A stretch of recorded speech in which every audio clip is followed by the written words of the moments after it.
He stopped when he noticed me. Not surprised. Just curious. I didn't realize you were staying here, he said calmly. His voice was low, rough around the edges. I didn't plan to, I replied. For a moment, our eyes met. And something strange passed between us. Not attraction. Not familiarity. Recognition. Two strangers carrying invisible scars. Standing in the same room. Pretending not to notice. He gave a small nod. Set his bag on the floor. And walked quietly toward the hallway. But the silence he left behind wasn't the same silence as before. I drifted through the apartment like someone wandering through a dream. My coffee often grew cold before I remembered to take a sip. The television played quietly in the background, but I couldn't tell you what was on. Outside the window, the world continued exactly as it always had. Cars passed. People walked. The sky slowly changed colors with the setting sun. But it all felt distant. Like I was watching someone else's life unfold. Sometimes I caught my reflection in the glass. Each time it startled me. The tired eyes. The slumped posture. The quiet sadness resting beneath the surface. Life was continuing without asking whether I was ready to move forward with it. And I wasn't. Not yet. Then the third night arrived. I was standing in the kitchen, pouring a glass of water, when I heard the sound. The front door opening. Slowly. Not loudly. Not urgently. Just a quiet creak followed by measured footsteps. My heart immediately tightened. No one was supposed to be there. For a moment, the apartment felt too quiet. Too still. Then he appeared. Her older brother. But something about him had changed. Or maybe I had never noticed before. Because the man standing in the doorway didn't look like the quiet figure I remembered. He looked like someone who had lived through storms.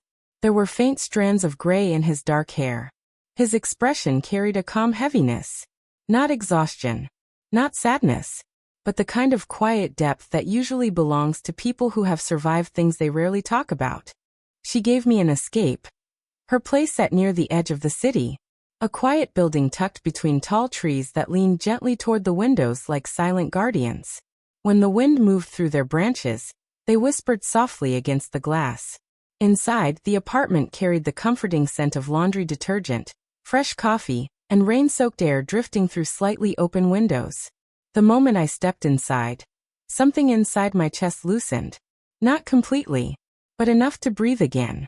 Sunlight stretched across the wooden floors in long golden lines.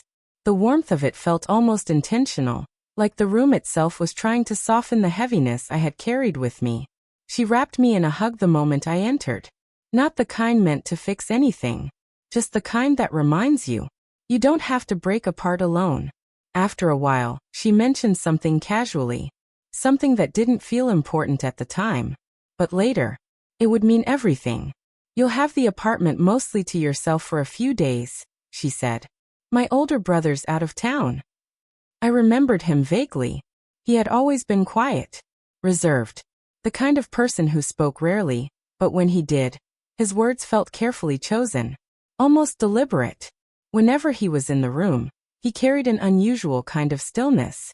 Not awkward silence, but thoughtful silence. The type that made you feel like his mind was somewhere far deeper than the surface of any conversation. Knowing he wouldn't be around brought a strange sense of relief. Because at that moment, I didn't want conversation. I didn't want explanations. I didn't want anyone asking how I felt. What I wanted was silence. Endless, empty silence. The kind you can disappear inside. The first 2 days passed like shadows. Time moved forward, but I didn't feel like I was part of it. The walls felt unfamiliar. The silence grew louder. The air seemed thicker, heavier, like it had slowed down just enough to make breathing difficult. Every small sound suddenly felt cruel. The ticking clock on the wall. The quiet hum of the refrigerator. The faint creak of the wooden floorboards. Each noise carried the same quiet message. Everything is different now. I tried standing there a little longer. Tried convincing myself that maybe the shock would pass. That maybe I would suddenly feel normal again. But the longer I stayed, the smaller the room seemed to become. My chest tightened. My breathing grew shallow. My thoughts began moving too fast. And that's when I realized something very simple. I couldn't stay there. Not for another minute. There was only one person I could think of calling. My best friend. She had always possessed a strange ability to read emotions. I didn't even understand myself. Even when I told her I was fine, she could hear the cracks beneath the words. When she answered the phone, I didn't say much. In fact, I barely spoke at all. But she understood anyway. She always did. There was no interrogation. No overwhelming sympathy. No forced conversation. Just calm, quiet understanding. Then she said something simple. Pack a bag. Her voice was steady. You're staying with me tonight. And just like that, I believed love was permanent once it had been spoken aloud enough times. What I didn't understand then was something far quieter and far more dangerous. Love doesn't always end with chaos. Sometimes it doesn't shatter. Sometimes it simply fades. Slowly, silently. And by the time you notice it disappearing, it's already gone. When it finally ended, there was no explosion. No screaming. No slammed doors. No dramatic final argument echoing through the apartment walls. There wasn't even a goodbye. Just a note. It sat on the refrigerator door, held in place by a small magnet we'd bought during a trip years earlier. The handwriting was familiar. Short. Uneven. Detached. Next to it lay a single object. A key. Our key. Placed so carefully that it almost felt intentional. Like whoever left it there had taken extra care to ensure nothing else in the apartment was disturbed. The metal caught the dim kitchen light and reflected it back at me. For a moment, it almost looked like it was staring at me. Mocking me. I stood there frozen. Just staring. Trying to understand how something so small could carry so much weight. How a tiny piece of steel could suddenly feel heavier than the entire room. When I finally reached for it, my hand trembled. I gripped it too tightly. The edges pressed into my palm, sharp and cold. But the pain I felt had nothing to do with the metal. It came from the truth attached to it. The truth that I had been left behind.